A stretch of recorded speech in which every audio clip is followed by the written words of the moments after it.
Cody, what is it going to take for the Iowa State Cyclones to get a victory at Mackey Arena on Saturday? I think the first thing Iowa State has to do is to really continue the ball, get the ball pressure, especially on Braden Smith. That's going to be the number one thing. Is you got to limit Braden Smith's impact on the game. You know he's going to get his fair share of impact, but you got to limit him. So I know that's like going 1-on-1, and you match Braden Smith up with Killian Torre, or if you do have a healthy enough Tame Lipsy that Tame Listen will match up. So really, the impact of Brady Smith is it's like the spark for Purdue's offense. So if you can limit his impact, then that gives you a better shot. Number two, I think you just got to have an ability to not give up second chance points. We've seen sometimes Iowa State not being able to get those defensive rebounds and giving up second chance points, which has cost Iowa State in the past. So if Iowa State can be strong on the boards and not give up second chance points, and maybe getting some of their second chance points of their own, that bodes well as well for Iowa State. And number three is really just composure, because you've got to be able to block out the noise, because this is going to be the first time that your freshmen have been tested in a really heated, like a loud, hostile environment. Mackey Arena is one of the best environments in all of college basketball, so you got to see like the composure out of your freshmen, see what they're made of. So if your freshmen can stay poised and really focus on their game and whatnot, that I think this bodes well for Iowa State. But yeah, what about you?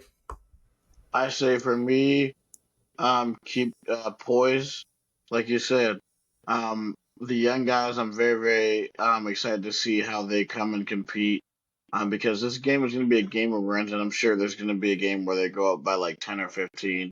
But can this team stay in and stay composed?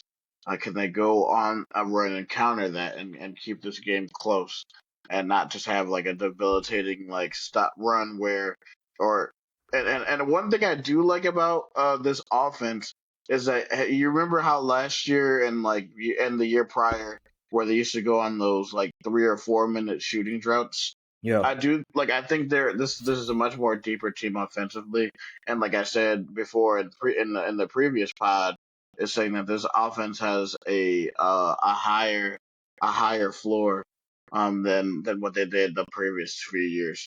But I think poise is going to be number one. Number two, getting on the boards and getting those rebounds, man. That's going to be crucial, especially with banging in there with Clough and Cop and Run.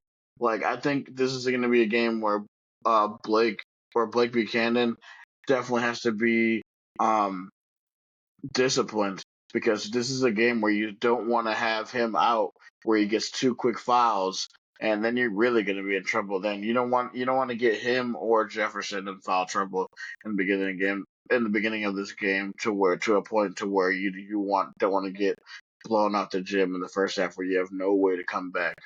And then third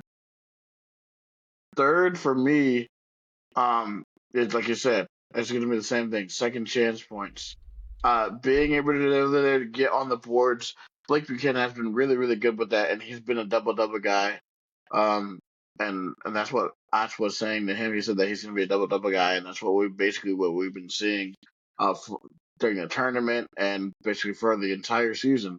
Um, so second chance points, when you have chance to get the offensive rebound, get it.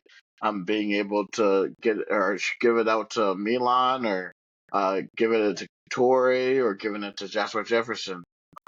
So banging on the boards, doing that, and I think making timely shots, and um, at least obviously we're not going to shoot 22 of 30 from three, but be efficient from the 3 point line, make those shots, and I think that's how we can get a win at Mackey. But we are now going to do our predictions